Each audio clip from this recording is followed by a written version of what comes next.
What's up guys, Bonsai here from Chia Love and Bonsai. Today I'm going to give you guys an in-depth guide on how to play Natalia. I'm going to talk about item builds, arcanas, combos and how to play Natalia in general. But before we start, if you haven't subscribed yet, press the subscribe button and the bell so you know when a new video is out. So to start this guide, Natalia is a burst mage who relies on hitting her skill shots. The reason you want to use your abilities at one target is because of her passive Arcane Fire, which gives an extra boost of damage and stack up to 10 times. Natalia's first ability, Arcane Spirit, is her main damage dealing ability.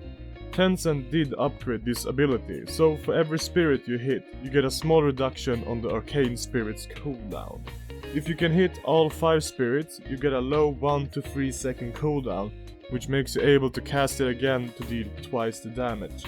And if you combo it with Natalia's second ability, Arcane Nova, which has a 1 second stun, you can hit your abilities very easy. After you hit your first and second abilities, you want to use Natalia's ultimate, Lethal Raise. Lethal Raise is a strong ability with a long range, deals a lot of damage if you have your passive stacks. It also gives you a shield, which is good considering it is a channel ability and you will have to stand still when using this ability. Another thing that many doesn't know about Natalia's ult is that it blocks crowd controls like stuns and slows. So using this ability and interrupting this ability can save you in a pinch if your enemies are trying to lock you down. This ability however gets countered by knockups. So for example, if you play against an Arthur, make sure he uses his ultimate before you use your ultimate ability. Or he might deny you and interrupt it when you try to kill the enemy team.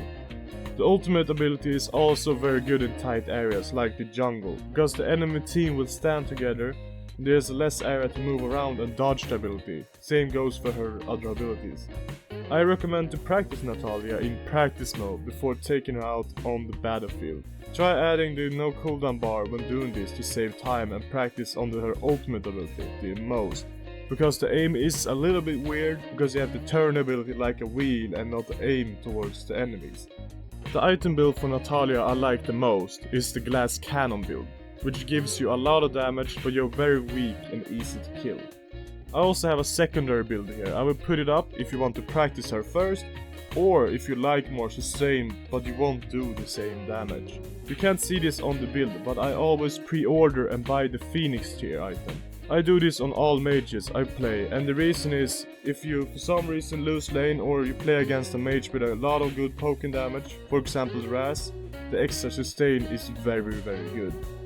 Also the stats of this item is good for only 600 gold, but I sell it eventually to get the full build. After that I always go with the boots, because Natalia is not the strongest hero early game because of long cooldown, so I prefer to play the early game safe and be able to outrun my enemies if necessary. Also the magic penetration is good early game. Secondary, I go Boomstick. Perfect item for Natalia because it gives a lot of ability power, but also the passive gives her a lot of extra damage, considering I build Natalia with as much damage as possible. Also it gives strong poke because the item resets every 5 seconds. Then I build Hecates because it gives the most ability power in the game. The next item is Griest Blessing. The reason I have it is for the magic lifesteal, which is very good on a mage focused on damage. Also gives a shield when HP gets low, very good against assassins. I don't know how many times this item has saved me. Next item I get is Staff of Null.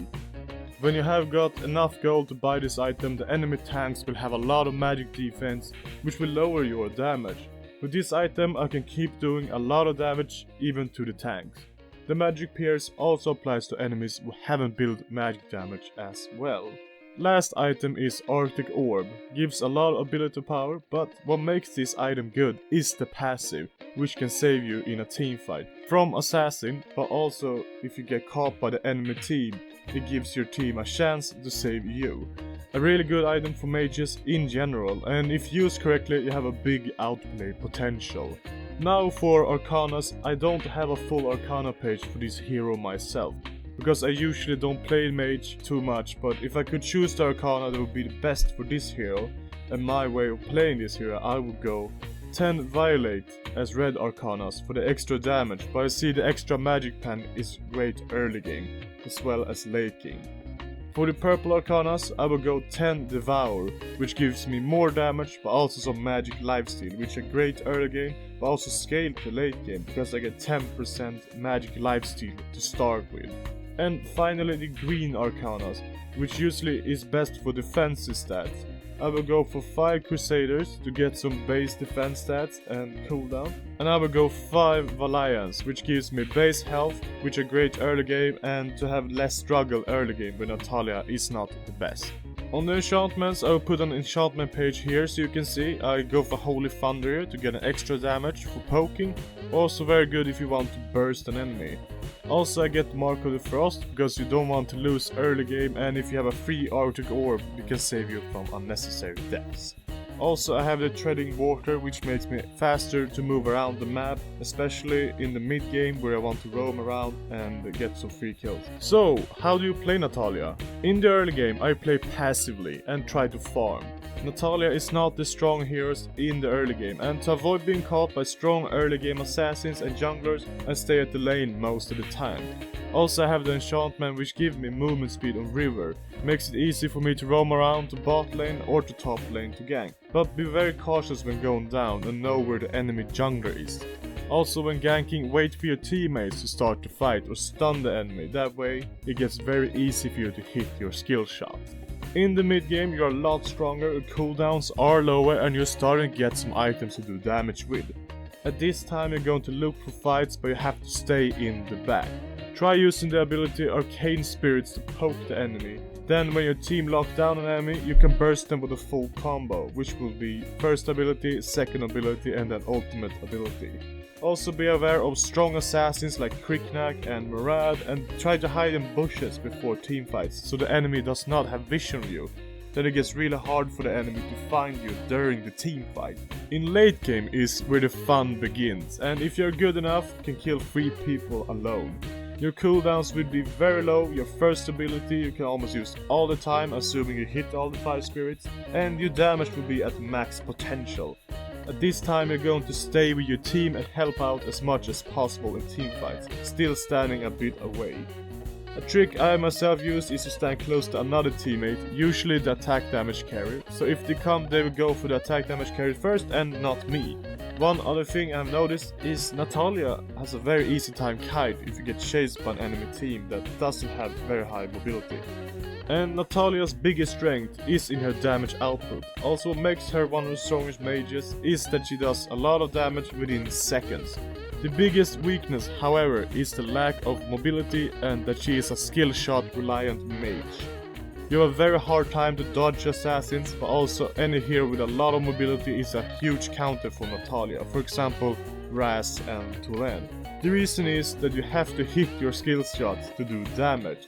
And Natalya doesn't have a movement ability or a dash in her toolkit, which makes her an easy target to get if you stand in the wrong place. And because of this, makes Natalya a good practice hero for mid lane, because if you play the lane type as a mage wrong, you will get punished for it. Also good to remember is a teamfight in the jungle is advantageous for Natalya, because it is easier to hit skill shots in tight areas. So, should you play Natalya? I would say she is one of the more powerful mages in the game right now. Also a very good hero to start out with if you want to learn the mid lane, because you have to play her passively to be able to win games with her. Also, you have to learn how to keep your distance, which is a great skill for anyone playing the mage role. But before going into game, try out Natalya's ability, because her ultimate ability is a little bit weird. It was way worse before they updated it, but still you have to turn it like a wheel to rotate it. And that's it for this guide. I hope you learned something new, or at least enjoyed the video. And if you haven't already, please press the subscribe button so you know when we upload another video. And also hit the like button on this video, which makes more people able to see it. I also read every comment you guys put down there, even if I doesn't respond to everyone. I see them, so if you have any ideas or other heroes you're interested in to have a guide for, put it down in the comments below. And as always, I will see you guys in the next one.